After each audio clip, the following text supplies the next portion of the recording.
What's up, gangsters? Welcome What's back up? to another episode of Horrible Takes. Oh my goodness, I'm excited. Did you nearly forget the name?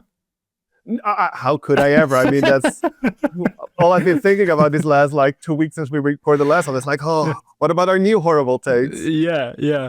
I think this one might have some horrible takes in it. What do you think? Well, I'm very excited about this one. If people clicked on this, they've probably seen the title. Does it look clickbaity? We're probably gonna call it are these still the most disturbing movies ever or something like that, Yeah, right? of course. But I have so much to say, I feel, and so much to discuss with you because I'm kind of not put myself on a pedestal, but I'm the disturbing movies guy. You are the connoisseur of it, yeah, for real, yeah.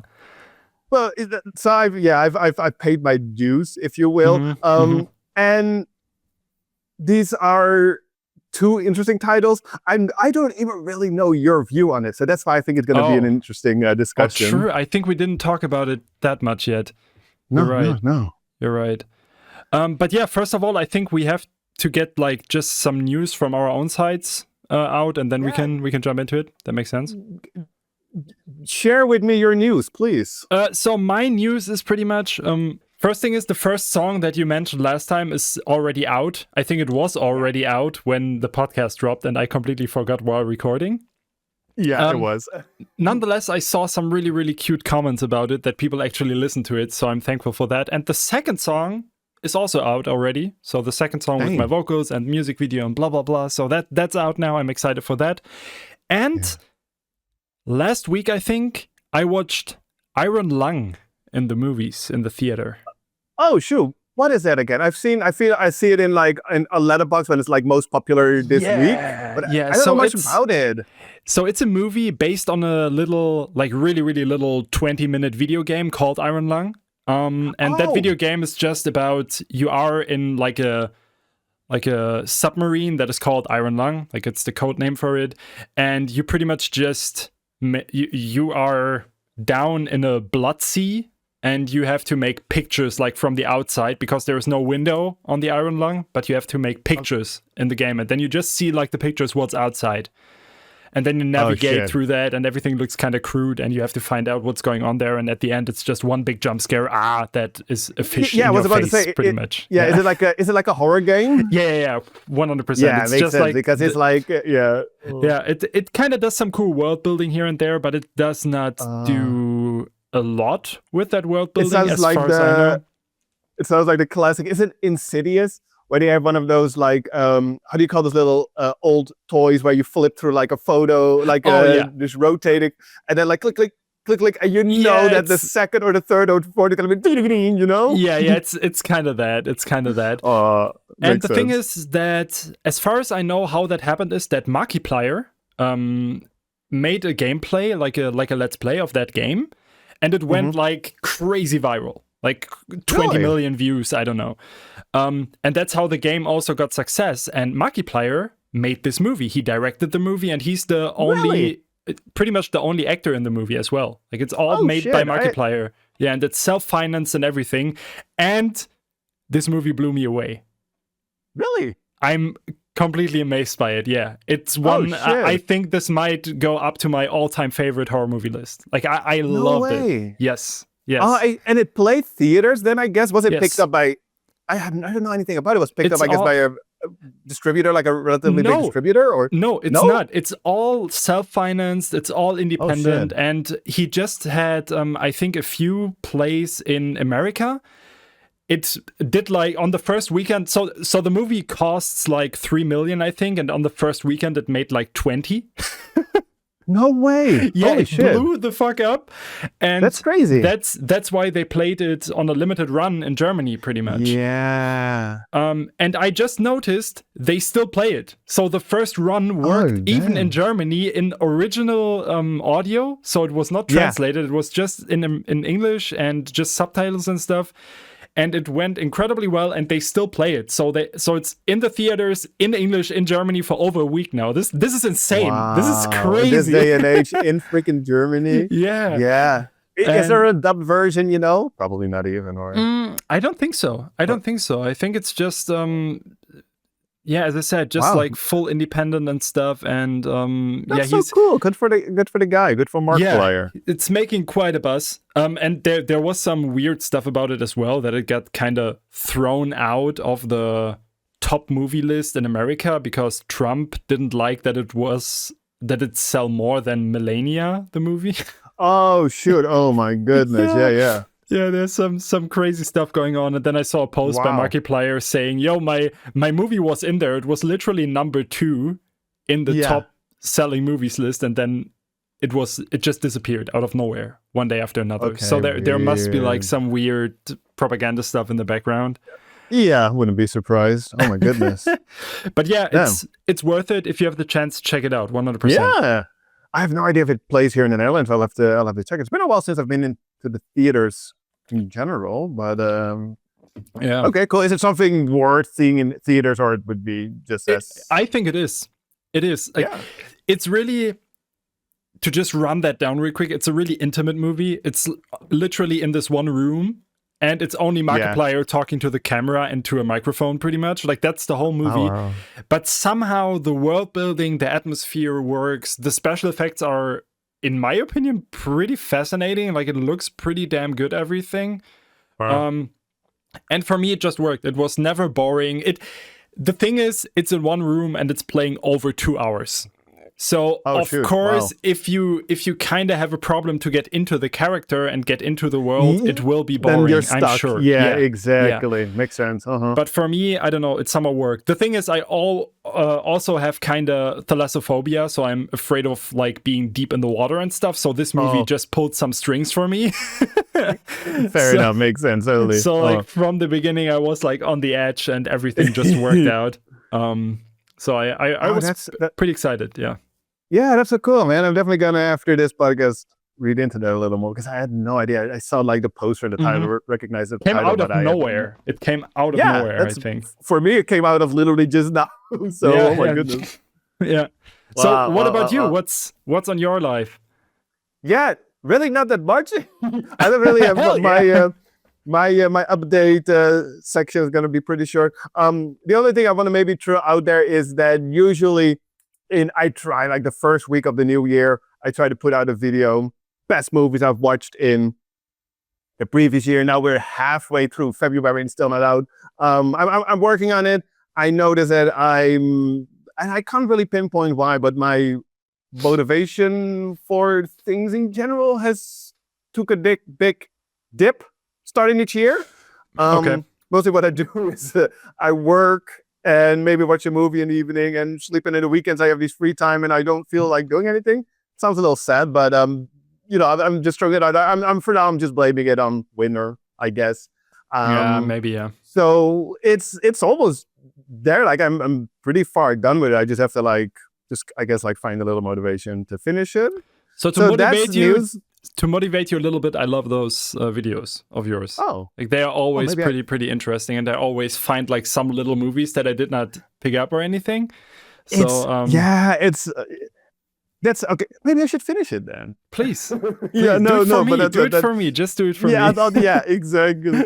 And it's funny because it is some of my favorite videos to always do, because like this one also will go from trashy, no budget horror to indie art films from all around the world. Like I am kind of excited to share it. I just kind of missing the motivation to finish it. But I feel you. I feel you. Yeah, like it's like the equivalent of maybe like a little writer's blog. I don't know what it is. Probably. But and my backdrop is different for now. It's because we're right in the middle of the Dutch celebration of Carnaval.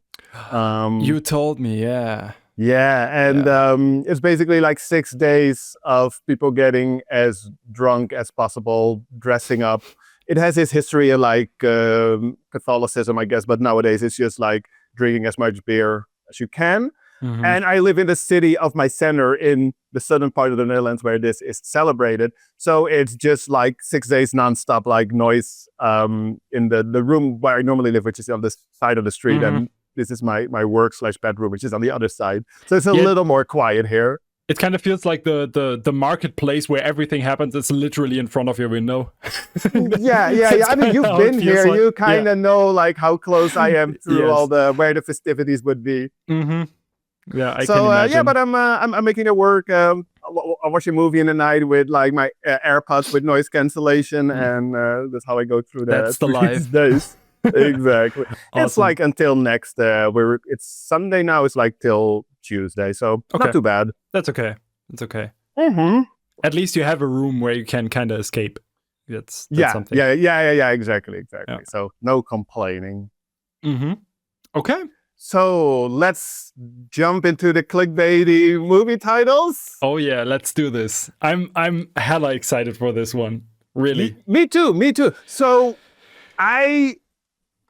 which one do you want to start with? I would say let's start with a Serbian film. And that's what I wanted to do as well. Yeah. Okay. Perfect. Yeah. Perfect. Oh my goodness. Okay. You know what's funny to start with? Maybe it's a good starting point. Also, why we first do a Serbian Film and then Martyrs. Mm-hmm. Going on Letterboxd. You know what rating a Serbian film has on Letterboxd? I think like 2.4 or something. A 1.7. What? It's so low.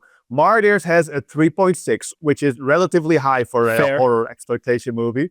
But 1.7 for a Serbian film. When I rewatched it the other day, I was shocked by the low rating. Like I get it that it's not a popular movie, but like that low? Holy shit. Yeah. So there was one quote that I threw towards Scarlett yesterday after watching the movie that I think... And after that, we should go into the synopsis, I guess. But to just get that out of the way, because it fits the topic you just opened. I think the problem with the Serbian film is that it kind of lost the potential to be seen as a good movie and a well-made movie by being too extreme. 100% agree. Because I think people are not able to look at this movie objectively at all, which I can understand. No, totally, exactly. I completely agree. I believe... Even if it somewhat missed the mark that the movie makers had some intention of commentary on so and so and so, even like it's maybe not that. Even if it was well done, it would still not be the thing that people talk about. People would talk about like how extreme it is. If they toned down the extremity and maybe made the commentary a little more clever or nuanced or even more noticeable, I feel like it could have been a much more of like a cult classic. Oh yeah. And one thing I want to throw in here as well is just a trigger warning right now, because I think especially in this episode it's important, because I think some people might go into this podcast not knowing these movies. Especially from my side, I think like your audience will know these movies obviously, but if some people from my side see it, and I know there's like even in the Discord there's people that kind of have like traumatized and everything, so I just want to put this aside. Like here it's literally about everything you can imagine. So trigger warning for child abuse, trigger warning for rape, torture, trigger warning for zoophilia, necrophilia, everything you can imagine is in this stuff we are talking about now. So just like, putting that aside. It's not that I'm laughing because it's funny. It's just because I'm kind of laughing because it is so ridiculously over the top, the movie. It's so try. Like they literally like, I think the first meeting of the movie was like, they had like a big whiteboard. Okay, what is fucked up? And everybody could say something until they had like no more room on the board. They were like, okay, well, let's start shooting then. Yeah, and then the movie was done and someone is getting into the room. But you know what would be even more fucked up? And then they talked about the ending. Right? And you're like, okay, come on. It's so fucking unnecessary, that ending. Oh my god. So okay, so the synopsis. I am pretty confident with this one. I can try it. Nice. Yeah, I got my sticker book ready to hand out the stickers for every plot point that you got correct. So let's show me how much you've learned since last time. Okay, so a Serbian film is about Miloš, a porn star who retired from porn pretty much, but who definitely has some, like he has a family, he has a kid, he has a wife, and they seemingly have also, since he's not working in that industry anymore, some money issues. I think that's a good start, a good introduction for this. But you notice that he's kind of still involved in this industry, and he talks to... Like, I'm just running this down pretty briefly right now because there's more stuff in between with the child and everything, but we can get more in depth here, I guess. Yeah, just to set the stage. It's just a setup right now. Then he has a chat with an old friend, pretty much, that he knows from the industry. And she tells him, "Yo, I know this guy. What was his name again? Vic. I don't know, probably like dark overlord bad guy. No, he had like the most stupid name. It was like Vikram or something. Like, it was something like first that. and sure name was the same. It was kind of dumb. But she says, "Yo, I know this guy, and he wants to make a movie with you. You want to talk with him?" And he pretty much tells his wife. The wife says, "Yeah, I don't know, blah, blah, blah." Then he goes to the guy and he gets the script pretty much, or it's not even the script because obviously he's not allowed to know the script. That's kind of a big hook of the movie. Yeah. And he reads like through the paperwork and just, you already notice, okay, it's about a lot of money. The guy's already a bit sketchy. It's kind of weird. It's all a bit fishy. I don't know. You like from the beginning, I don't know. Yeah. I'm not sure. Exactly. And then I think, and even Milos kind of understands because he is like, I'm not allowed to know the script. You're paying a ridiculous amount of money. Yes. It's like an undisclosed amount. We never find out when he tells his wife. It's like he whispers it. Yeah, and then you just see her eyes, and it's like, like what? But it's I kind of like that they do that because they don't have to put a price on it. It's just like. Yeah, it's like a MacGuffin in a sense. Like, it's a lot of money, so he's gonna take the job. It doesn't matter. Like, that's the thing. It doesn't matter. It will definitely change their life. So that's kind of the point. Well, then as said, he tells his wife. She's like, "Oh, damn!" And they at the end decide, okay, let's do this one final thing. Pretty much, and that's also the thing. Like, it must be so much money that this can be like his last job. Pretty much, like that's kind of the thing, I guess. Yeah. It could give them like a financial freedom, basically. Yeah, and then there is also a pretty hard cut, if I remember right, and it goes straight into him being like recorded. Like he's just standing in front of a building, and the guy with the camera is standing there, and they walk towards this building, and the first thing you see is like orphanage for lost children or something like that. So fun. And you immediately think.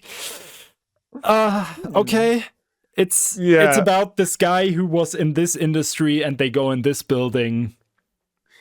Plus, they don't make a secret about it that it's another like adult movie, but it's just like the Vikram, whatever. He's all about it like it's the new frontier for adult entertainment. It's like art. It's like never done before.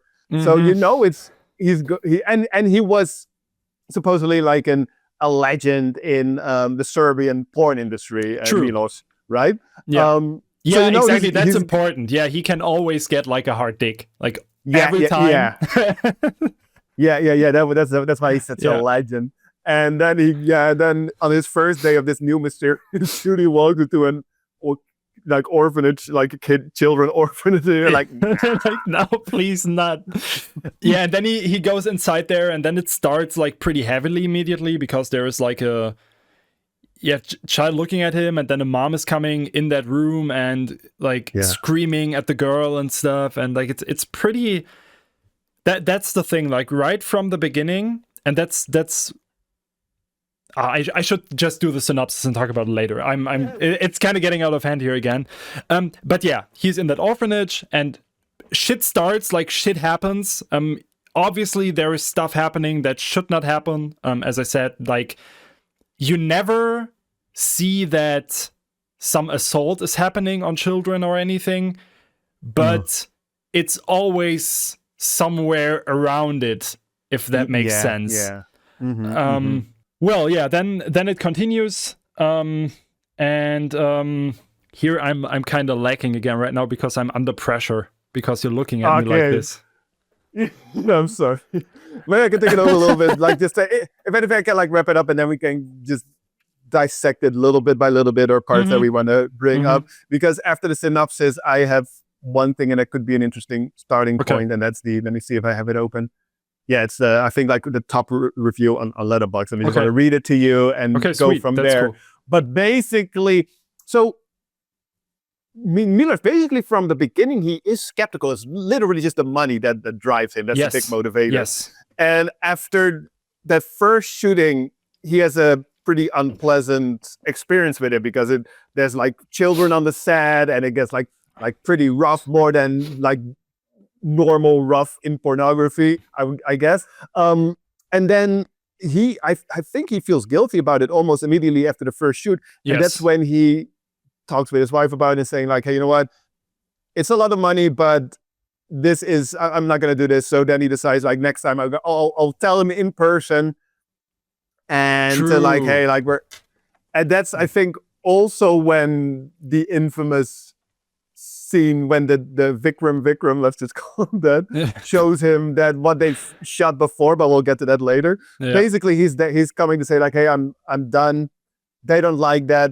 They drug him with some kind of Viagra. They say it's kind of a cocktail out of like bull Viagra and other stuff, or it doesn't make sense, but that's okay. No, it's like a sci-fi drug, but basically what happens is he passes out, wakes up like 3-4 days later, I think. Yeah.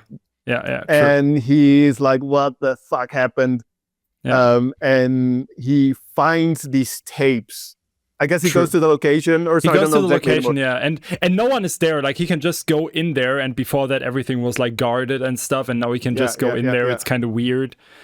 And then it's almost become sort of like a the second half of Cannibal Holocaust, where they find in Cannibal Holocaust find the tapes from the documentary crew, and here he finds the tapes and that's basically him putting together like the because he doesn't remember anything. So it's just putting together the 3 days, pretty much. Exactly. And that's just basically like the filmmakers going through their whiteboard and like, okay, this. And it's just the most fucked up shit.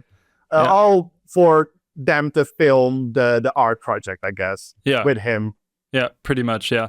And that's one thing that I found really interesting, because I did not remember that literally half or even like 2/3 of the movie is just flashbacks.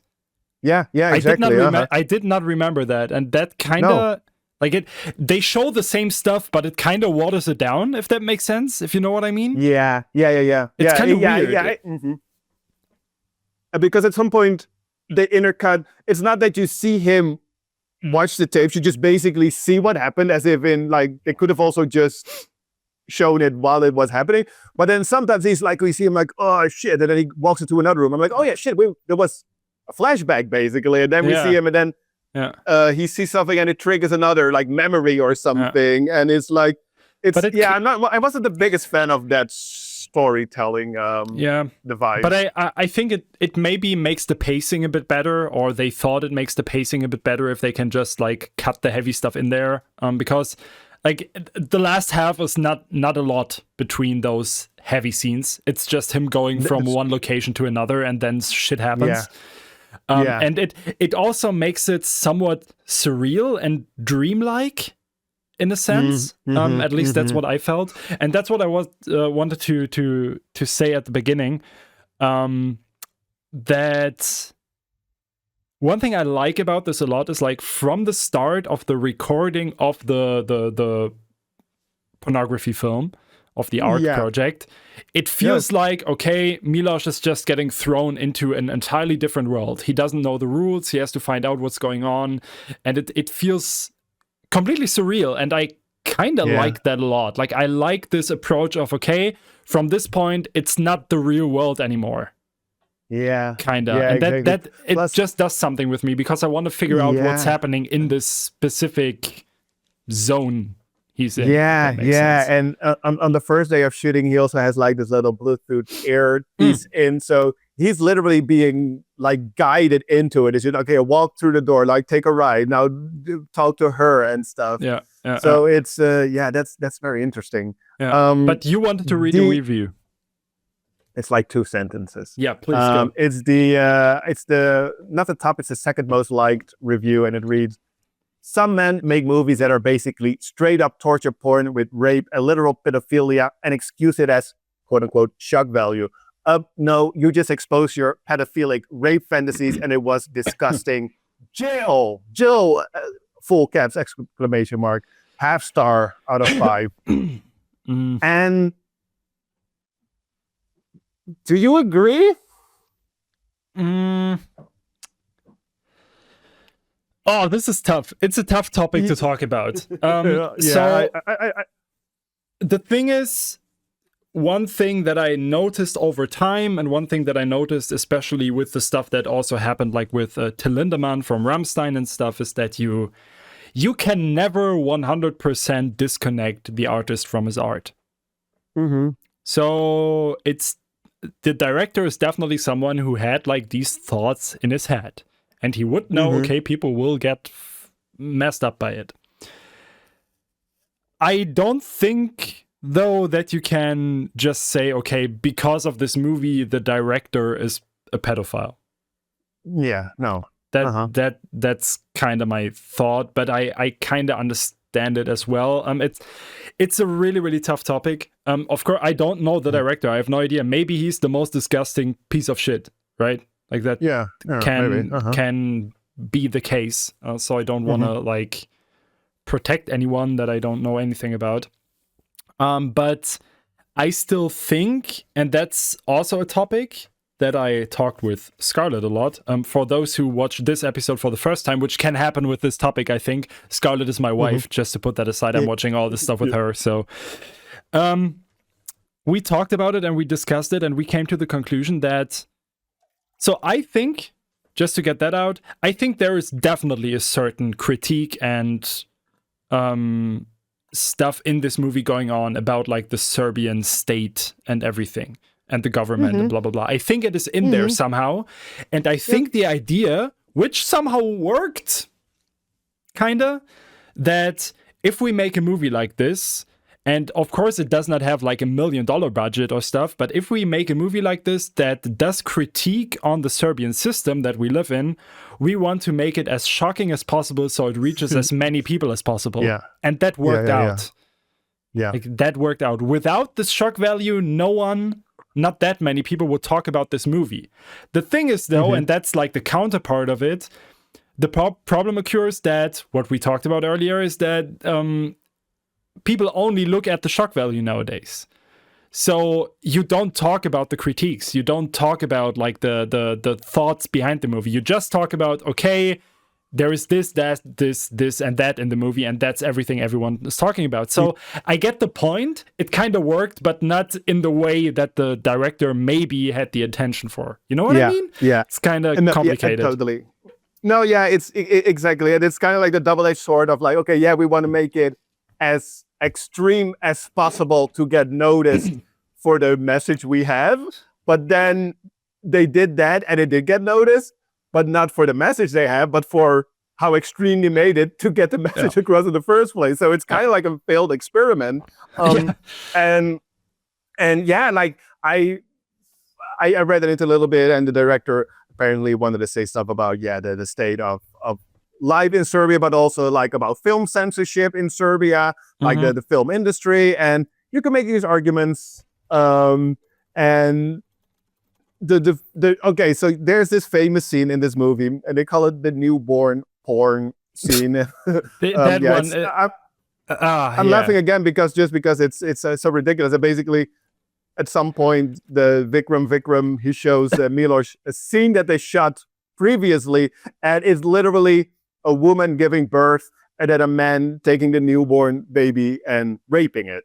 Yeah, and that's one of those things that I really feel like they were like, okay, what is the most fucked up thing we can think of? Like it's almost like a competition, like and they put it in, and like Milos even in the movie reacts to it relatively mild because like that's insane. When he's puking. He's puking and he wants to run outside, so it's not that he's like watching it positively or anything. It's not framed positive or whatever. Exactly. That's also one thing. With that comment that I read, that review, I also sometimes have it with what other movie was that now? Oh, it was just like a random movie I watched the other day. And on Letterboxd, I got a lot of negative reviews saying it was very like homophobic and like blah, blah, blah, because there were like homophobic characters and slurs in it. And I'm like, okay, just because characters are a certain way doesn't mean the movie is necessarily. In the end, the movie had kind of like a blurry ending where I'm like, okay, so what is the message? So maybe that wasn't the right example. But in this case, yeah, like the most horrid stuff imaginable happens. But the main character, like, he is fully against all of it. He wants to have like as little to do with it as possible. So it's not like the message is like go out and make newborn porn. It's like it's so over the it's so over the top, like on purpose, I feel, to sort of like make a point. And and then I another thing I was thinking about is that at the end of the day, it's like regardless of like what message it might have, like social commentary, it's like a horror movie, an exploitation movie, if you will. You know, like horror movies usually tend to scare you, creep you out. Maybe if you go more like exploitation, it's more like to make you feel uncomfortable. I like that categorization, by the way. That's actually a point that I never had. Like, I always had the thought, okay, how do you explain horror movies to someone? Because there is like this and there's that. Like, there's Insidious and there's Saw, and those are like different genres. So I think that kind of subgenres here are getting more important. Right? Yeah, because I wouldn't call a Serbian film necessarily like a horror movie. Say like an exploitation. Exploitation is also like you can have like exploitation within like comedy or like documentary or whatever. But I guess it makes sense in this context because it just exploits so many topics, in the sense that I like about like abuse and pornography and sex and everything, and it just amps it up to like the most extreme. And that in and on itself, I don't think is necessarily a bad thing, because I feel like at the end of the day, this movie is not like the main character is condoning all of it. Like, he's super against it. It's not like this movie is celebrating it. It just goes out of its way to make you feel terrible. And I don't think that necessarily means that the movie is bad, because if anything, if the movie tried to shock you and you don't feel anything like that, it failed. But honestly, especially the first time I saw it, like the movie did get to me. So I feel like in that sense, it is successful, you know, even though it's maybe with very cheap, extreme, just like shock content. But I feel like the movie does offer a little more than just going on bestgore.com and, you know, like watching execution footage or stuff like that. It does have some artistic merit to it, in my opinion. I think so. Yeah, I think I'm there with you. So if we just look at objectively, I think, and we can run this down like pretty easily. The acting is not bad. It's good acting most of the time. Like, some side actors are a bit are just like the bald guy. He's like the worst actor I've ever seen in my life. I think didn't care for him either. He's so bad. I was laughing so much at him. But like the main cast, like the main 4 or 5 people are damn good actors, I think. I think the cinematography is pretty good. Like, it's shot pretty well. The camera work is nice. There are some interesting ideas in it that I really like. That there was one scene that just, I don't know why this was stuck in my head, but he was washing his hands and the camera was like from below, so you saw like his face and the hand washing. So there was like a glass like between the sink and I kind of like that. Like, those are kind of ideas that if you just make a trash movie, you don't think about this stuff. Right? Yeah. So there was definitely some thoughts in it that I can really enjoy. And also I think like the story is kind of captivating. It's really interesting. The world building is kind of nice. Like, the whole, like, it's just a good story in a sense. Like, the story works. The writing of the story works. And it sometimes even feels like a movie like Seven, with like all these twists and stuff. Like, there are so many twists in there, but of course every twist is in combination with one of those extreme scenes. So you're always like, oh, wow, this twist, holy shit. And then it happens and you're like, oh my, please don't. Right? Like that's kind of the thing. So I think there is a lot of really, really good stuff hidden in this. But again, it was kind of like killed by the shock value. Like, this could have been just a solid movie, in my opinion, without going so extreme. And because of the extreme, it's now a solid movie with this extra step. So more people talk about it, more people remember it. But you don't see the positive stuff in the movie itself because of that. Yeah. Right. Yeah, and exactly. That's the thing. Like, we don't have to talk about, yes, the stuff that is shown is completely fucked up. You can't say anything positive about that, like objectively, right? But it works as shock value, and that's what the movie tries. So it works. yeah, exactly. Then it almost becomes just a matter of taste. Like, but I don't care for movies that go this far in extremity. Then it's like, okay, fair, then it's not for you. But it doesn't make the movie inherently bad. Yeah. I was honestly surprised. So I rewatched this movie. I think the last time I watched it, I had a log on Letterboxd was 2012. Okay, yeah. For me, it was also like 4 years ago or something. So okay, yeah. So for me, it was like a long time ago. Yeah. And I was like, okay, well, let's see how this holds up. And I was because I haven't even really said it out loud, I kind of like the movie still. It was pretty good. Yeah, it's a good movie. Yeah. I get the controversy. I get that rape and incest and that it's not cool, and then it's like played out to use as shock value. But I don't know. I feel like you just now went on a pretty good little tangent that the movie has more to offer than just the shock value. It's just the shock value sort of like overshadows everything else. But it doesn't mean that it's not there. Another thing that you didn't list of the things that I also kind of liked was the music. And I was kind of curious how you feel about the music, because I'm sure you do like it. Yes, I like it. And one thing that I immediately notice is that I love movies that have like an ongoing theme. Like this one melody goes through the whole movie in different interpretations. I love that stuff. It makes it so characteristic. Like you turn on this movie and it starts with that melody and it immediately creates an atmosphere. Yeah. Totally. It's kind of the same with Silent Hill, for example, like with that one melody, and you just hear that melody and you know, okay, it's connected to this.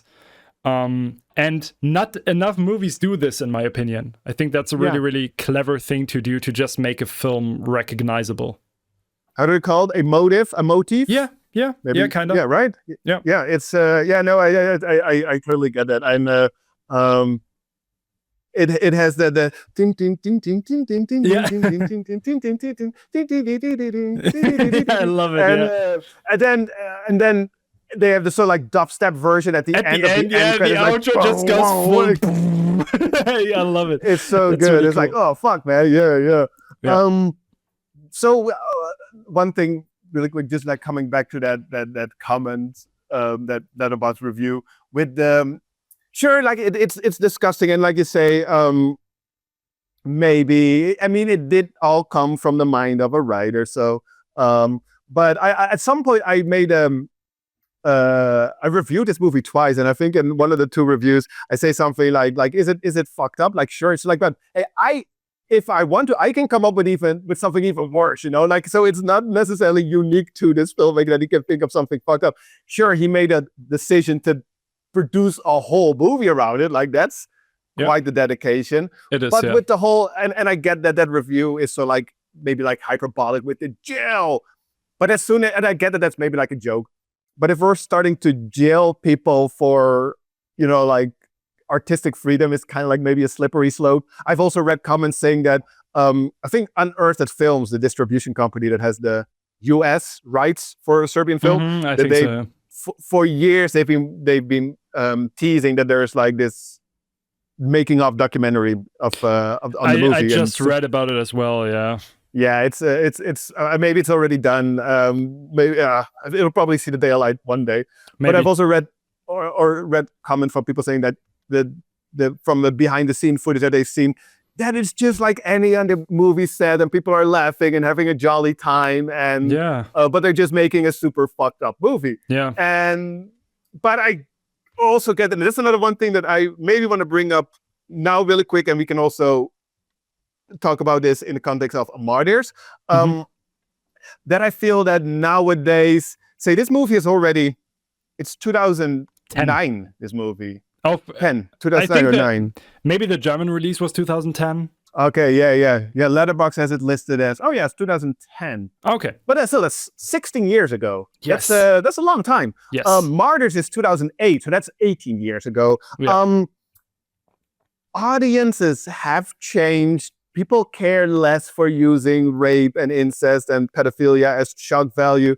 Fair enough. We've talked about this in the past as well. I think it's kind of cheap. It has kind of been cheap since the 70s. Okay, what was the point I was trying to make? It is kind of a product of its time. It came out in the wake of Saw and Hostel, and it's kind of like, that was like 2004, 2005, yeah. Like the 2010s or the 2000s. It was like when horror became extreme again, and it's almost like this was the pinnacle. Like all those French the French, how do you call the new French extremity wave? Yeah. Of Martyrs and High Tension, Frontiers and Inside, High Tension. It's all like mid to late 2000s. Yeah. So in a way, it's very much a product of its time. And I can see that it's perceived differently now. But again, I don't think that it necessarily makes it a bad movie. Mm-hmm. That's the thing. So the thing is, what I think is that because it is objectively a well-made movie, more people talk about it, because there is movies like Trauma. You talked about it as well. Yeah. And that's like, if those both movies would have been released like vice versa, so Trauma would have been earlier, I think that would definitely be one of the movies everyone was talking about. The thing is, though, it's a worse movie than a Serbian film, so maybe even not. So maybe still, even if a Serbian film would have come out 5 or 6 years later, because it is a well-made movie and someone put effort in it, it feels more shocking because someone is making an actual movie with this. There is so many August Underground, Slaughtered Vomit Dolls, blah, blah, blah. There is so much stuff around that no one cares about because it's shit. Yeah. No, I do agree. So yeah, it's the same, like, only because more people are able to watch it, because the barrier to watch it, because it is actually a movie that you get into and that you can enjoy story, just atmospheric and tension wise, because you watch a horror movie, you want tension. That's why you watch a horror movie, kinda. And if that happens right from the beginning, because the movie is well made, the acting works, the camera works and stuff, you get more into it, and then it will definitely strike you harder than a movie that from the beginning looks like ass. Yeah, exactly. Or has bad acting or whatever. Yeah, that's why, and it's funny because I feel like maybe some in an extreme underground or like an underground horror community, it feels like something like August Underground has a better reputation than a Serbian film, even though I do not care for the August Underground movies. I care for them in the sense that as an experiment, I think they're very well done. Like when it comes to fake snuff, like, oh, I just found a blank VHS tape. Yeah. What the hell is this? Oh, it's a diary of a serial killer. In that sense, I think it's very well done. But I don't like those movies because they're ugly, they're kind of boring, but I get it.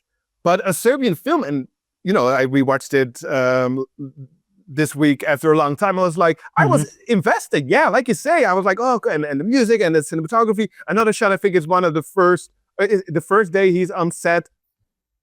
And you have this checkerboard floors, that are you called, with the white and the black tiles, but it's lit in a way that the background cuts up, so it's just like the floor, and there's like the girl is sitting there, and there's like, and he's standing there, and it's like, yo, this is a cool shot. It's really dreamy. Yeah, it's really, really dreamy, and it's, that's what I'm saying. Like, there is definitely put effort in this, and I would not say that this, because of all this effort, it doesn't feel like the director only made this movie to get his fucked up thoughts out.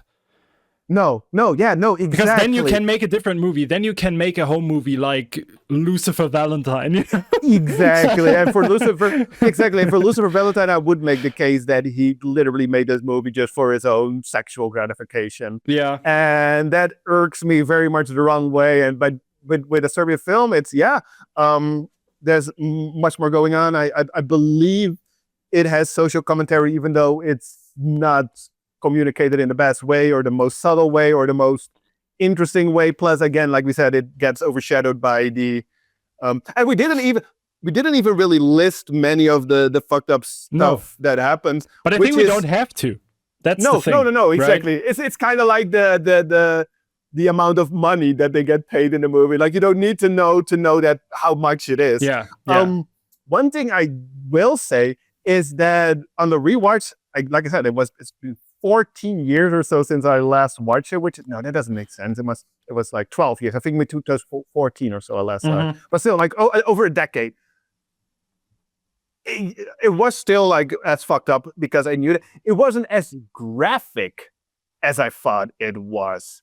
I feel like a lot of it is, well, not necessarily that everything is implied because you see a lot of stuff, but it was, I don't know if I'm saying this correct, but again, it wasn't as gory graphic as I remembered it to be. Yeah, there's this one scene, like two scenes, I think, the one with the machete and the one with the teeth getting pulled out. You don't even see that scene. That's the funny thing. You just see the aftermath, kind of.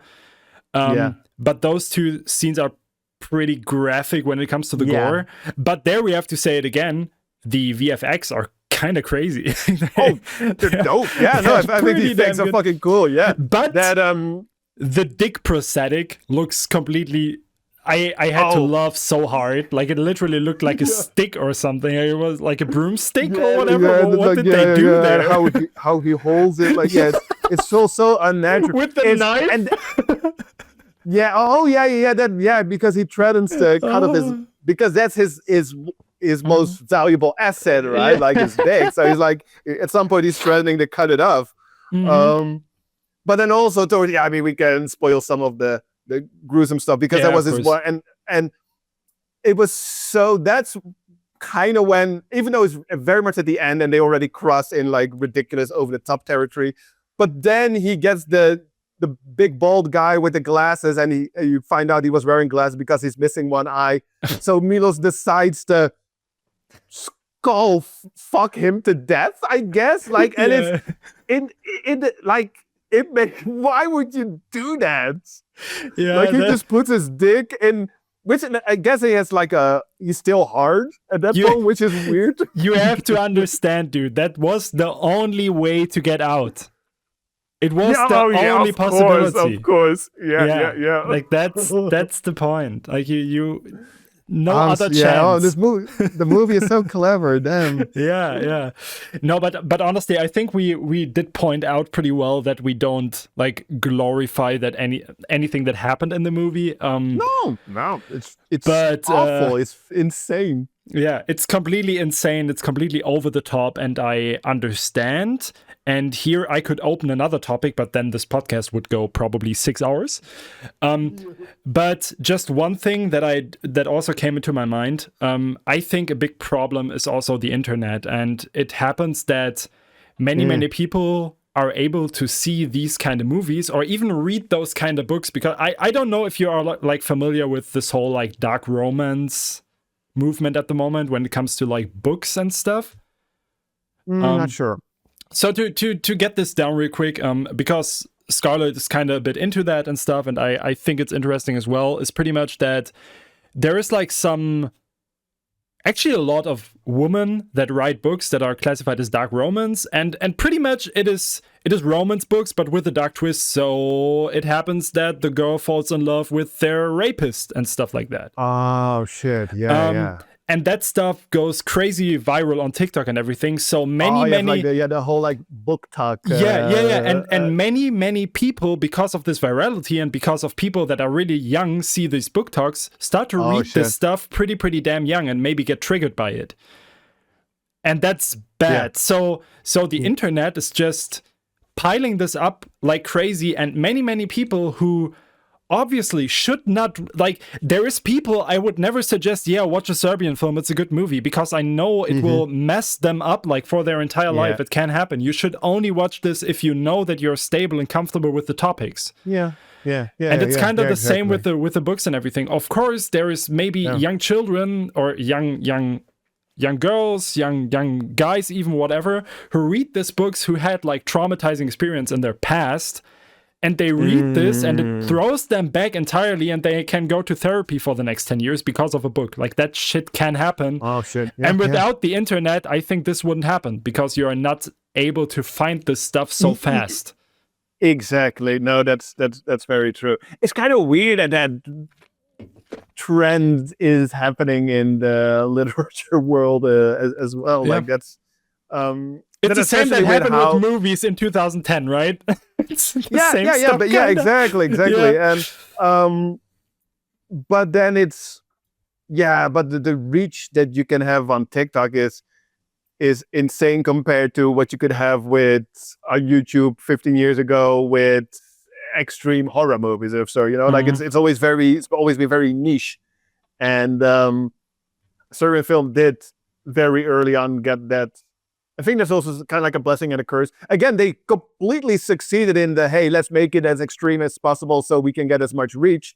But because, like since the early 2010s, it always topped most disturbing movies list. You Google the disturbing movies and it'll have a Serbian film on it. And 100%. It probably became way more popular than it ever needed to be. Yeah. And then I think like more people have seen it than not that you have to be a fan of horror or like a fan of exploitation, because everybody is entitled to their own opinion about the movie. But I feel like that 1.6 or 1.7 rating on Letterboxd does come as a result that like everybody knows this movie now, and everybody is seeing it. Yes. And obviously not everybody is going to love it. Yeah, that's kind of the thing. That's kind of the thing. Mm-hmm. And to round this up, and I think then we should end the Serbian film topic. Yeah. I found a quote from the director, actually, and this quote actually puts everything in a bit of a different light, and I think maybe the director should also get therapy.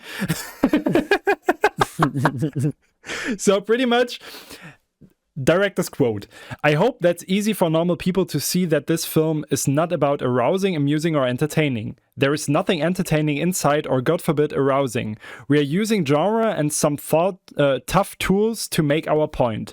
I'm confident that every scene, especially the violent ones, have their own reason for being there. The violence isn't there to shock.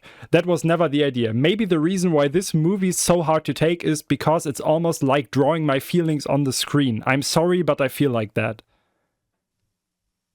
Okay. Yeah, definitely. Yeah. Maybe that's me therapy. No, yeah, I feel like that does draw on the whole that what he put in the movie is this could probably be extended by that the way that he feels is because of living situations in Serbia and like maybe like the general state of like how the government there treats people. Because I've also read the justification for the newborn porn is that is a metaphor for when you're born in Serbia, you're fucked from birth by how the state treats you. And it's like, not a very subtle, I guess, like allegory. But I guess I don't know too much about like how bad life is in Serbia in circa the 2000s. So the thing is, I have a befriended, like back in the days we had more contact, a musician that comes from Serbia. He's called Bilan, like Billain. Yeah, and like villain but with a B. And he also told me that like from the beginning, like when he knew he can move out, he wanted to get out of Serbia because it was pretty bad. I don't know like the specifics, but he said something about that. So I don't know. It might be kind of a bad place to grow up in. I have no idea, really. No plan. No, exactly. No, but it's here the metaphors and the commentary that this movie uses to get that point across. Like, again, I feel like you started it basically with the conclusion that I think we can end it now on, is that all the movie does is kind of like muzzled out because it decided to just go too over the top with its extremity. And that made it as famous as it is, but that also made it as criticized as it is. Yes. And I liked it. I surprisingly liked it quite a bit. I think it's way better than 1.6 stars. Absolutely. Yeah. And that rounds it up pretty well. And maybe now we should go towards the other big elephant. This might be our longest episode, not gonna lie. Yeah, exactly, because I don't necessarily mind. It's just because I don't want to be like, oh, because we have to stay within 1 hour so that we have to just quickly do Martyrs, because I think Martyrs is as interesting to talk about as a Serbian film. So the thing is, we literally decided to talk about two mammoths of the movie world, so it makes sense that it's kind of longer. Spoiler, I think Martyrs is way more disturbing than a Serbian film. Yeah, I think it's it makes sense that it has a rating that's way higher. I think that's well deserved. I think it's a really good movie. It is probably probably one of the best movies I know, actually. Yeah, and rewatching it now, the last time I watched it, I didn't log it on Letterboxd, so I don't remember. I probably forgot, but I rewatched it with a friend a while back, but could also already be like 2 years ago. Oh, damn. Yeah. But there were like some other things that I noticed this time, or maybe I noticed them in the past, but more subconsciously. But now that I was like, okay, these are also the reasons why I think this movie is so good. So we can talk about that at some point. But maybe first, maybe I can try and start the synopsis for this one. Please do. I will give it to you. Hey, okay, thank you so much. So the movie's, I mean, like you're thrown into it because you see like a little girl and she looks like hurt and she looks scared and she's running away. You're like, oh my goodness, what's happening? As it turns out, she escaped a sort of like how would you call it? Almost like an operation where they kidnap people and just like torture them, and later we find out what it is. But first, we just know that she escapes and she's put in an orphanage, a different one from the one we saw in a Serbian film. I hope. Yeah, definitely. And she obviously is very traumatized, but she makes one friend, a little girl, and their names are Anna and Lucy, but I don't know which one is which. They look the same, but I think Lucy is the one that runs away at the beginning, if I remember right. Yeah, let's just call her Lucy from now on, even if it's not correct. I don't know. Well, it doesn't matter. It doesn't matter. And then at some point, we see them kind of like bond. And at some point Lucy was the one running away. I just fact checked. So Lucy is like the she was the one that got abducted. I cut to 15 years later, and obviously we're gonna spoil the movie, but that's already because I'll get to that in a little bit. This movie puts you like on the wrong foot like a couple of times, and I think that's so well written about it. Because we cut to 15 years later and we see a family and they're like getting ready for the kids for schools, like mom, dad, 2 kids, and they're like talking and it's just a nice little wholesome family. And then all of a sudden the doorbell rings. And there we have Lucy 50 years later with a shotgun, and she brutally massacres the whole family. No one gets spared. Like the kids get shot, the family, and it's like, holy shit. And then we find out that she obviously was never able to get past the trauma of the abduction, and she is convinced that this was the family that caused it all. And I don't know, maybe that's more than enough for now, and we can talk about it and we get to like the other twists of the movie. Might be an idea. So is it, I think in the beginning we also, it happens afterwards that we see them as children, right? Because there is a longer scene where we see them in the orphanage. Yeah, and that's also because I think you're hinting at, and that's also what I thought this movie was, in a way, like ahead of its time, because at some point you got again, this is definitely a spoiler, but everything we say now, it was at some point in the mid 2010s, she had like, I think The Babadook was one of the first to like really score a big hit with the whole a monster as a metaphor for trauma and or grief or what have you. This movie does that, but you find it out eventually. But I think they do it in such a good way because as a little girl, she lives in the same room with her friend Anna, her only friend, and she's always talking about like this monster that's chasing her, and that monster has been chasing her the whole, like, we cut 50 years later, and she still has this monster, and you're like, is this supernatural? Sure. Like exactly. That's the first thing you think about, I think. Like, is this a supernatural thing? Like, is she being chased by a monster? And then. Yeah, we can. I think we can get this out of the way already, because then a scene happens. So she kills the family pretty much, and then Anna is coming to her to just pick her up and talk to her, because Anna is also not really believing that this is the family that tortured her. That's she's also very big, skeptical. Like this thinking about, okay, was this the family now, or did she kill just random people because of her trauma? You never know. Like, you know it at a certain point, but till then you don't know, and you have to. There is so many things you can speculate about as a viewer, like right from the beginning. It's so well made. And then she's like, there's a longer scene where Anna is kind of piling up the bodies outside in a hole that the mother earlier was digging. Doesn't matter, but it also happens that Lucy again is running away from this monster, and she's kind of telling the monster, "Yo, what do you want from me? I killed her, just as you said, pretty much." And then she's kind of fighting with this monster, and it drags on a bit and stuff. And then there is a scene where she's kind of, and there I have to say it again, the music in this movie, I have goosebumps all the time. It's insane, like how the strings are kind of rising when it, like the pacing of the music when the monster gets her, and then they are sitting kind of together, and the monster starts like I'm saying it like this specifically. The monster is kind of cutting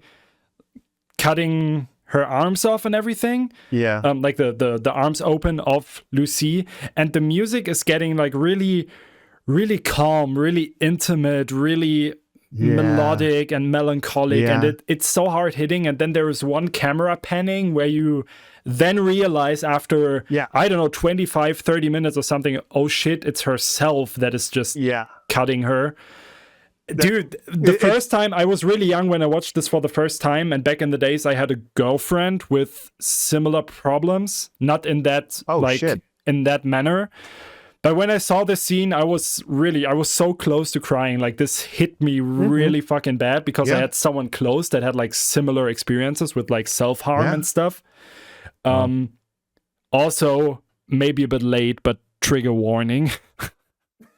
Because this is a lot about like trauma, self-harm, and all that kind of stuff. And this was kind of the first scene of this movie where I knew, okay, this is serious shit. Like, this is really well made. And because even now on this recent rewatch, I'm like, I know that the monster is I think not even a manifestation of just like PTSD. I think also very much, we get into that later, a manifestation of her survivor guilt or survival guilt. Because I always I always think that the monster is kind of like the woman that she doesn't help escape when she 100%. Escapes, right? I'm 100% confident about this. So that's the survivor guilt, and that's literally like killing her in this movie. And even now rewatching it after, it was maybe like the third, fourth time maybe that I saw this movie. I was like, I know that the monster isn't real, but that's when at some point we see Lucy by herself struggling, fighting the monster, and she gets like scratches on her back, and then when Anna sees her, she does have all those scratches. I'm like, oh wait, so what was it again? Because she is being hurt. But then you do finally realize that with this one sort of like camera pan around the corner or so, you just see her like first we see the monster cutting her, and then we see no, she's just by herself. She's like self-harming herself because of the trauma, because of the survivor guilt. And then it's like, oh shit. And also, like you say, like at this move point, you're like, what? Like 30, 40 minutes in and you have like more than an hour to go, and you're like, so where is this gonna go from here? Yeah, and then after that, I think Anna is coming and wants to interrupt her, and then Lucy's running outside, and just with the razor blade, like running outside, and the rain is coming down, and that's such a beautiful scene. And it's crazy to say that this scene is beautiful because it's completely messed up, but she's in the rain, and then she's cutting like her own throat. And then there's like this crazy slow-mo with the music swelling up again and the rain and everything is. I'm like, oh geez, this is a masterpiece. This is cinematography in its core. It's so crazy well made. And that was literally the intro of the movie. Yeah, exactly. That's like, right? That's so and wild. There I was broken already. Like I was literally sitting there like, what the what?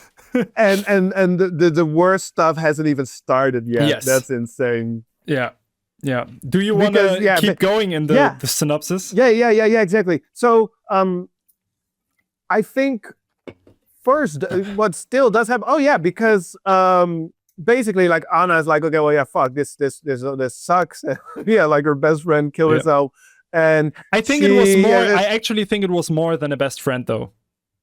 There's like maybe some. It's kind of romantic, I guess. Yeah. Because at some point she tries to kiss her, and they don't make a big deal out of it. But that is a very good point. I believe Anna's mostly just trying to clean up the mess to see like how they can get out of this, because obviously like.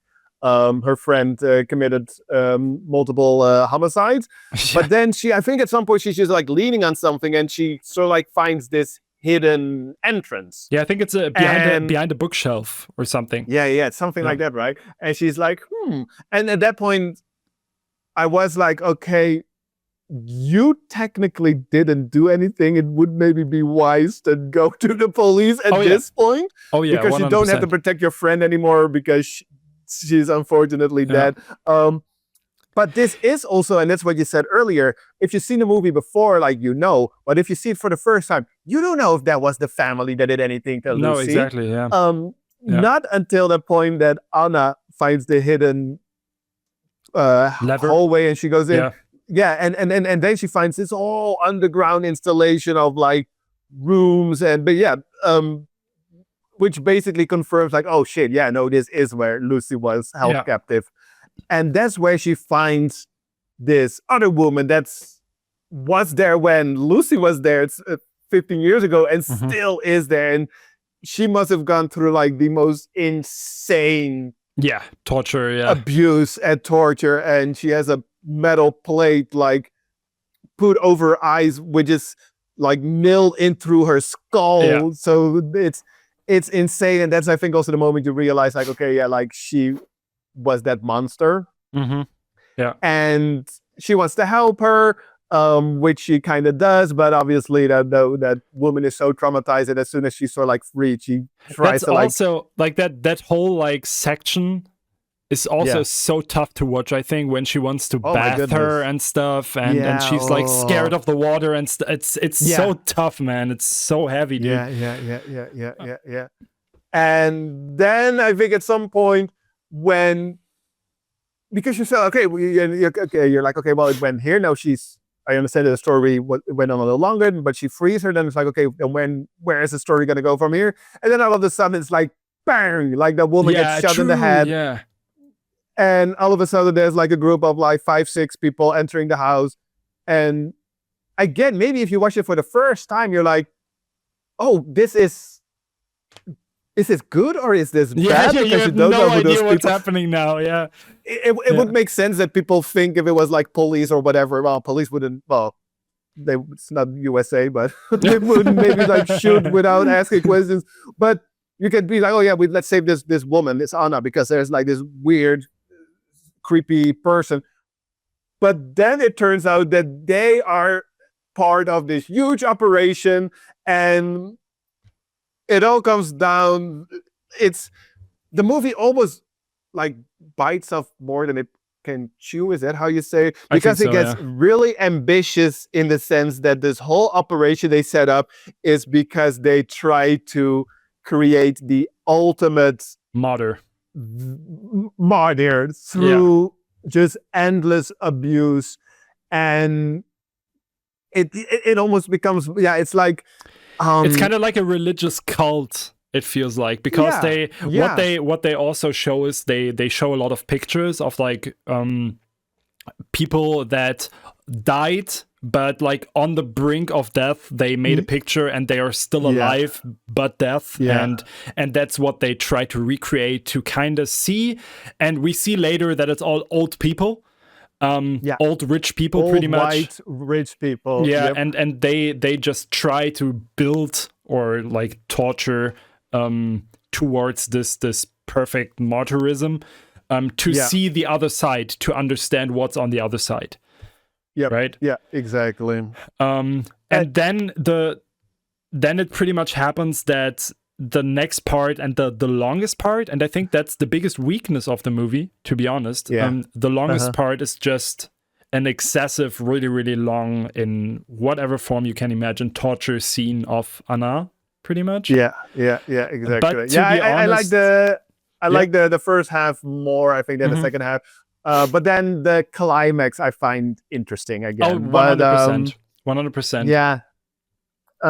Basically, they capture Anna, and then they're like, oh, well, we have a new victim. And I guess the story goes that she is extra submissive. How would you call it? Like, it just works very well on her because, for example, that woman that she helped escape, she was there for, say, 20 years.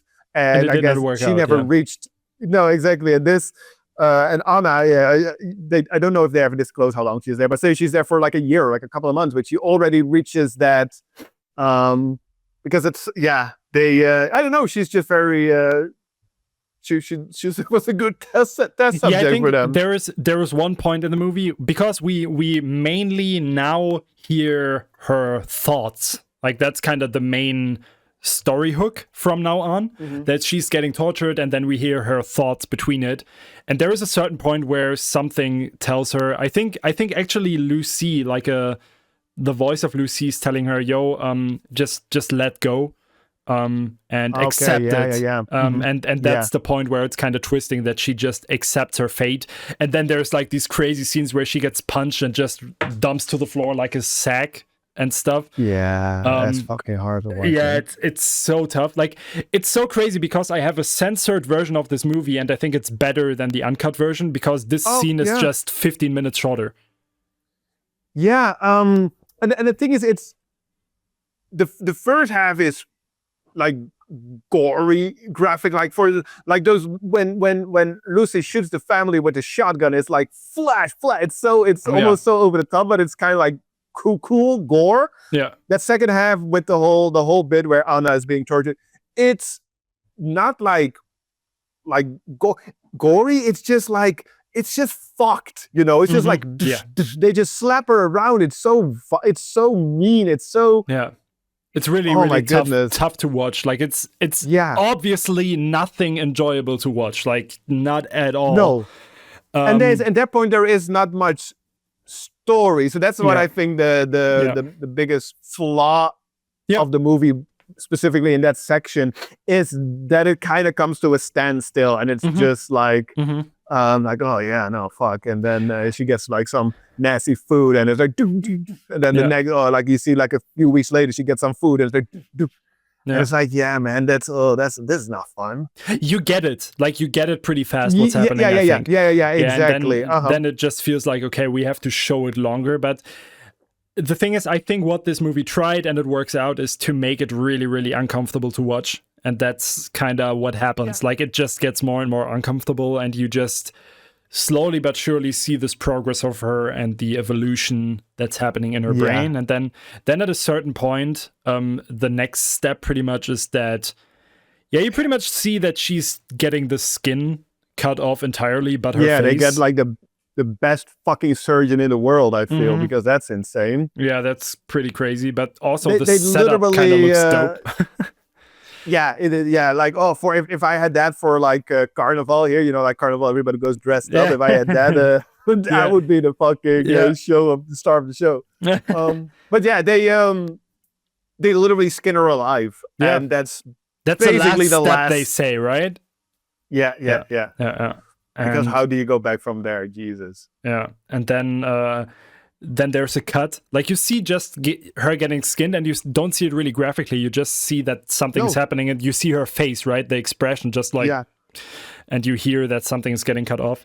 And then there's like this long shot, and that's such a crazy shot again, where the camera is kind of moving out, right? Is it moving out or in? I think it goes, maybe that it's this. I think it was also like at some, like when she is being like operated on, or like just like after. I think they first like zoom in her eye, and then all it gets the way out right? again. Yeah, and you see her hanging there. Yeah, and because it is all about like that. What you were saying earlier when they talk about these older photos from people that have achieved or were close to achieving martyrdom. That it's always about like the look in their eye that they give away. That's also stuck in my head. Like when the lady says, "Look at her eyes, she's still alive." Yeah. Oh, wait, did you watch both of these movies dubbed? No, only Martyrs. Like I watched Serbian film in Serbian. Like I got your version. Yeah. And when I mailed my Blu-ray, I got the German version of Martyrs. Oh damn! Is it well done, the dub? Oh yeah, it works pretty well. Yeah, I like it a lot. Okay, nice. Yeah, and yeah, then there's a cut. Then you see like a lot of dressed up old white man and woman are coming together, and then there's one scene that kind of like when I watched it first, this scene really. It did not disturb me in a form, but it really impressed me because without saying a lot, it said so much, like what the implications is. When one of the helpers of the old lady that kind of runs this sect or whatever you want to call it, is going to her, and she's sitting in the bathroom and kind of dressing off, which is kind of interesting. You're like, okay, why is she putting the makeup off and everything? What is happening right now? Because there's a scene before that where she's kind of asking Lucy what's on the other side, and then you don't see it again. Like you don't hear what she's saying, but her eyes are opening up again. Like, okay, oh shit. Yeah. And then the guy, the helper, is going to her and just asking, "Yo, mademoiselle, blah blah blah. What are you doing? The guests are waiting." And she's just saying something like, do you want to know what's on the other side? Yeah. Then think about it. And then she's just getting a revolver and shooting herself. Yeah. The English subtitles, because the whole thing is about them because they pushed Lucy to the point of martyrdom. So she's been on the other side, but she's still alive. So they can tell her basically what's after life, right? That's how I interpret the movie. Yes. And all the people gathered because they finally have that one victim that achieved it. And the one helper, she's asked the mademoiselle, like, because she's going to come down and tell her because, after all these years. And I think he asked her, like, so from, I think she asks him, like, so, do you want to know? Yeah. And he's like, yeah. And then the English translated as like, I think it was like, keep doubting. Yeah, exactly. Like it's the same. That when the German dub is also exactly that, pretty much. Yeah. Yeah, and then I think she shoots herself through the head, and that's the end of the movie. It is, yeah. And then the amazing theme runs again, the amazing soundtrack. And you're sitting there, exhausted, empty, questioning everything. Yeah, absolutely. It's a hard hit. Absolutely. It's totally. It's initially I think the first time I watched it I didn't know what to make of the ending, but I now think it's kind of perfect in a way, because I feel like there's basically two schools of thoughts that it can be interpreted as, and you have to say if you agree with me. And I think it's either Lucy told her that there was something so beautiful, so undescribable beauty and something unimaginable that Mademoiselle couldn't wait to get there. Or she told her, like, nothing, it's all pointless, there's nothing. And she killed herself because the whole operation was bullshit. True. The thing is, you it's one of the big questions of philosophy and life and religion and everything, right? So this movie is obviously not going to answer it. Obviously. So I think they did very right by leaving it ambitious, but with the result making sense in either way. Whatever the answer was, it made sense, and it can still be ambitious. I think it's super clever. Yeah, and I think it's also kind of breaking the fourth wall there, because she's literally talking to the viewer. Because when you watch the movie, you are also getting in that question cycle, as you said. Like, it's one of the biggest questions ever. What's after life? And you kind of expect the movie to answer something like, "Who the hell are you?" Right? yeah, exactly. So that's kind of cool. And, you know what I'm just realizing? Have you ever seen The Holy Mountain by Alejandro Jodorowsky? No, I did not. I should, right? Shit, okay.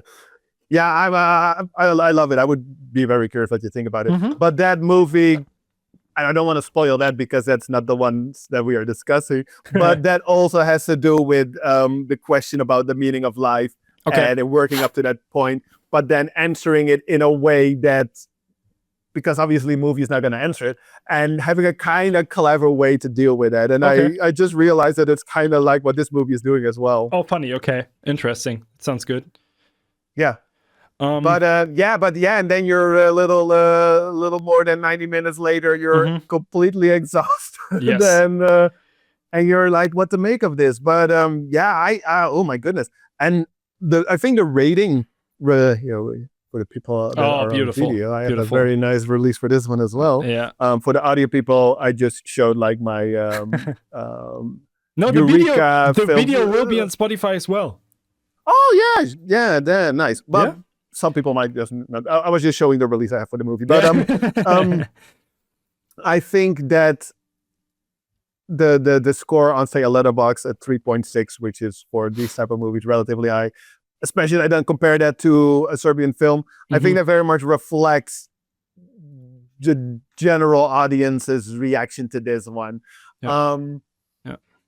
Because it kind of does what a Serbian film should have done, and is restrain yourself a little bit at least. Yeah, just calm down, show what's necessary, but don't like overdo it.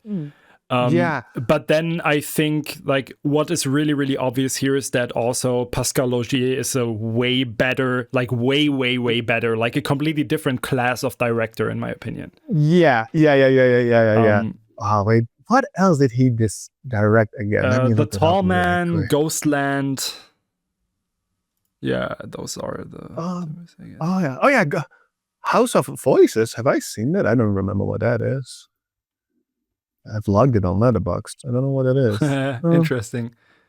But I like all his movies a lot, to be honest. Ghostland was pretty good as well. I loved it. It was just like it had that unfortunate controversy on set, from what I remember. Really? Oh shit! I didn't know that. Yeah, I think one of the actresses got like hurt pretty bad in a stunt or incident, and oh shit. Yeah, that's a little sad. I don't know the exact. I'm not going to say too much about it because I don't want to misinform. But I think like one girl, one of the actresses got like. Oh yeah, I just got it. Actress Taylor Hickson suffered a gruesome fatal injury when she crashed through a glass door while filming, resulting in 70 stitches. Yeah. So that's kind of unfortunate because that should have been avoidable if you're working on a controlled set, you know? Oh damn! Yeah, that's. But the movie is pretty good. I love it. I love it. Yeah. Yeah. But yeah, he hasn't made and The Tall Man, is that any good? I enjoy it a lot. I like it a lot. It's different. It's not as extreme as Ghostland or Martyrs, obviously. But it's also one thing that Pascal Laugier can do is like do movie twists, and The Tall Man has one of the coolest, most interesting twists in my opinion. I think it's really, really interesting. Maybe I'll watch it tonight. Do it. Go for it. I would love to hear your thoughts. Cool. Yeah, nice. Yeah. But yeah, no, but first we focus on. Okay, yeah, no, but that's still a fair point because you were saying that Pascal where I don't know how to pronounce his last name is probably a better filmmaker than, and I'm not even gonna attempt. I don't know what the name is of the Serbian film director. Jeroen. Yes. No, but you just know that, like you realize that pretty early, I think. And yeah, that it just makes sense that this movie still had a lot of like praise because it's just this is a Serbian film is a good movie, and this is a really fucking good movie. yeah. I was just double checking because Pascal Logier, he also wrote Martyrs, and that's one thing that I said at the beginning that maybe I can explain now a little more in detail. This movie, I think it's really well written with your like how I explained the synopsis with you're getting thrown right in it. You're engaged from the start because you're obviously like, oh shit. At the point where they cut to the 15 years later, you're with the family and you haven't seen a movie before. They spend a little too much time with the family, and it's so like trivial what they're talking about, like what the kid is going to do for studies. It's like and that's I feel like that's so well done because you wouldn't do that to a bunch of disposable characters, which they end up being, but they put you so much like on the wrong foot with that. And I mean, what it does really well with that is also that you kind of get invested with the family and you care for them. Yeah. Right. And then this happens, like and then you don't know like who should I care for now? What is happening? Yeah, exactly. Especially that in combination with the with Anna, who is kind of like the surrogate for the viewer, as in like she's not obviously she's there for her friend, but she is skeptical. She isn't sure because at some point she also, when Lucy calls her and Anna's like she's like, oh, I killed him. And she's like, you were just supposed to see if it was Dan. You weren't supposed to do anything. And then you're like, oh, fuck, and then what we discussed earlier with the whole manifestation of the survivor guild, the PTSD as a monster, I think was really well done. It didn't go on for too long. They used it really well to make like some more like traditional horror elements to it. And then they revealed that. It's like, oh shit. And then another twist. And they're not necessarily twists, they're just unexpected turns in the story. And I think it's so well done. Yeah, definitely. It's one of the biggest strengths of this movie. And it... Yeah, honestly, there's not a lot I can say about this besides the synopsis and saying that it's one of my all-time favorite movies, I think. Even though it's definitely not enjoyable to watch this. No. It definitely drags you down all the time. And I watched it 5 or 6 times now, and every time I'm sitting there after it like, this was exhausting. Like, it's a tough ride. And I actually have a funny or actually less funny anecdote with this movie. So I wanted to show this movie my best friend back in the days. And my ex-girlfriend was there and his ex-girlfriend with us. And we watched this movie. And I did not... So the thing is, you know how it is when you're young. You want to show people, oh, look what kind of extreme movie I got. Like you know? edgy. And then the thing is, like, after the movie... everything was fine, right? Like after the movie, we started to watch like some kind of funny movie, just get to watch something funny instead of that. And everyone enjoyed it, and everyone said, yo, this was crazy well done. And then literally, I don't know, like 45 minutes to an hour later, the girlfriend of my best friend just started to run out of the room and started to cry. No shit. Because, but that's what this movie does with you. Yeah. Like it stays in your brain for a while, and then when you digest it and maybe something hits you and you can't, like, I don't know. I watched this movie with my parents, right? Wow. Because they love horror movies, and I wanted to show them this movie. So I knew that this is a tough watch, but we watched the cut version as well because I knew the torture was not for them. So I was like, okay, let's just watch the cut version and stuff, because that's the funny thing. This movie works as good without the graphic violence. That's the thing. I can totally see that. Just because of the story.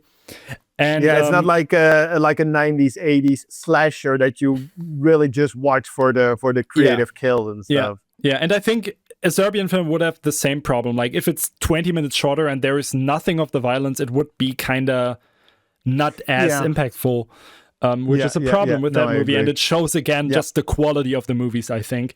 And also my mother told me, this one scene where Lucy is just hanging there and you see her face. And in the cut version, you don't even see her skin. You just see the face and like the rough edge of the skinned head. Oh, wow. Right? Okay, yeah. And my mother told me she was dreaming of that scene for weeks. Wow. So it really, like, this is a movie that it goes under your skin, it stays in your mind, and it definitely does something with you, and it makes you question things and just think about stuff. So that's what I mean with this is way, for me personally, this tops a Serbian film with the disturbingness factor, because this is what disturbing is for me. Sitting there afterwards being like, I need a break.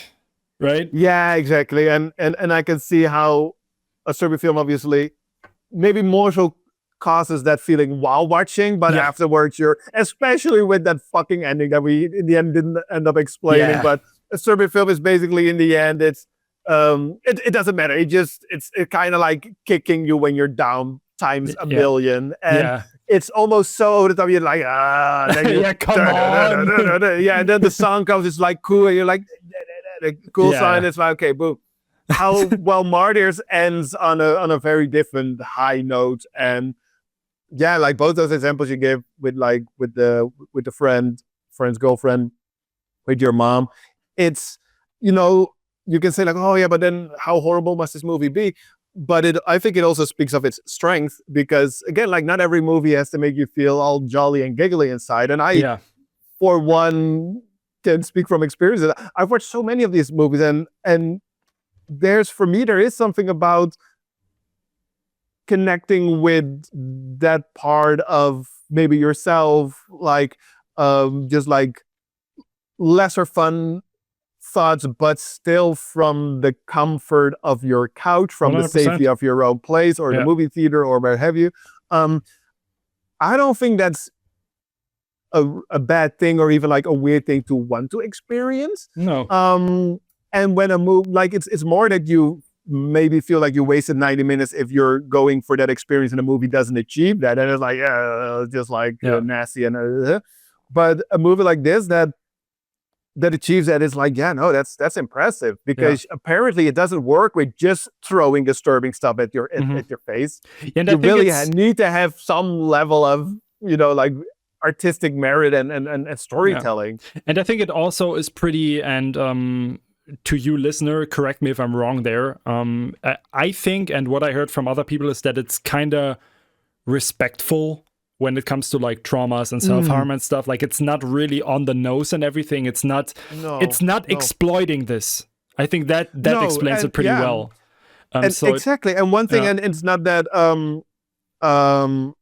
because obviously it still goes very far.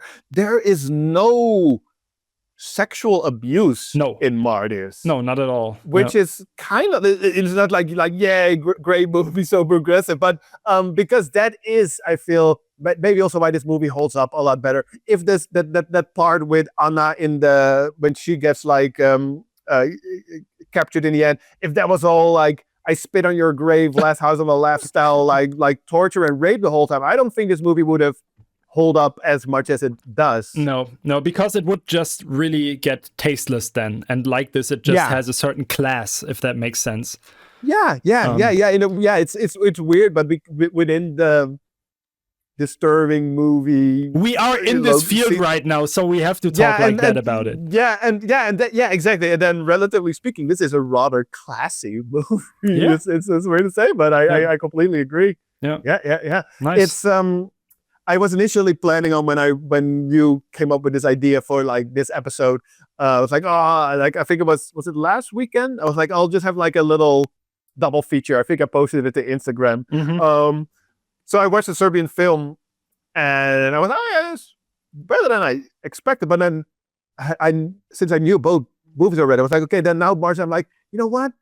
maybe this is a little too much for a double feature, you know? Like if I have to watch, even though I do feel like the older I get, the less, not that I can't take disturbing movies as much anymore. Yeah. It's just, I don't know. Maybe in a way it does get to me more, or maybe in a way I'm just like yeah, let's not put myself through unnecessarily long like stretches of like. I felt I ended up like watching Serbian Film Martyrs Saturday and Martyrs on Sunday. Yeah, and that was fine. Yeah. But together in a kind of like a powerhouse of like ruining your weekend. Oh yeah, you will definitely have a hard time after it. Yeah, 100%. I think we can round this up here. I think it's not necessary to talk more about it, but to end this, I have one question for you. Yes. Are these two the most disturbing movies for you? I always list Martyrs pretty high, definitely higher than a Serbian film. Also because usually when I answer this question, it's kind of in the context of that I feel like I'm giving out a recommendation for people because they want to know, like, maybe like, oh, you've seen so many, what do you think? Yeah. And I would rather just recommend Martyrs above a lot of other entries. I get it. Because I think it will work on that same level as it worked for me for many people. Whereas if I were to say a Serbian film, then it's going to be a miss for many. Some people would argue that a Begotten, or which I don't care for at all, but another movie like, say, an Eraserhead that I do care for. Yeah, or Salo or something like that. Yeah, exactly. And Begotten, I don't care for as a movie, and I don't think it's disturbing. Eraserhead, I think, is a fantastic movie, but I don't necessarily think it's disturbing. Salo, like, but I feel like that movie should be analyzed more so as maybe like an political art movie rather than a disturbing movie. Martyrs kind of does everything right. Plus, it's a very watchable movie within the genre. So it's like... That's kind of one thing that I did as well. I made a list on Letterboxd, and I don't know if you saw it, where I have like the most disturbing movies that are actually watchable or something like that. Oh, yeah, exactly. That's kind of a list that I wanna update here and there, like, I don't know, Martyrs, Antichrist, and stuff like that. So movies that actually have a bit more to it, more to the bone than just being disturbing, that you can actually enjoy. And totally. So exactly, I get you because there. And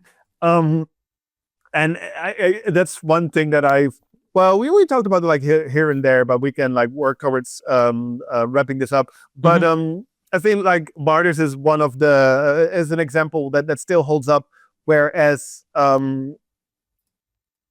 I've covered over like 200 movies during my most disturbing movies series, and at some point you're just done with all the rape and torture, and then and other more like psychologically disturbing, or movies that are put more like a mirror up to society and show something about like what's disturbing in society and stuff like that. That gets to me more. So in a way, Martyrs is still a traditionally disturbing movie that does have like a bit more of an interesting story still. But I do feel like is it the most disturbing? I don't know, but it might as well be, you know?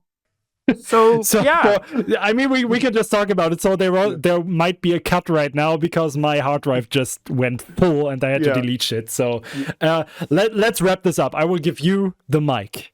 Okay, thank you so much. See you guys next week. No, for the people that actually made it through this whole episode and are willing to leave a comment, we can be a little transparent about the fact that Sven said to me, like, hey, what if we do this episode? I'd be curious to see if maybe more people check in, because of the YouTube video will be on my channel, Horrible Reviews. People subscribe to my channel for the disturbing movies. So maybe more people will see this title and be like, ooh. If that is the case, I'd be curious to see if people be like, okay, this is content that I want to see more, because then maybe we can do a personal favorite disturbing movie, or like underseen or whatever. Yeah, hidden gems or stuff like that. I like that. Yeah.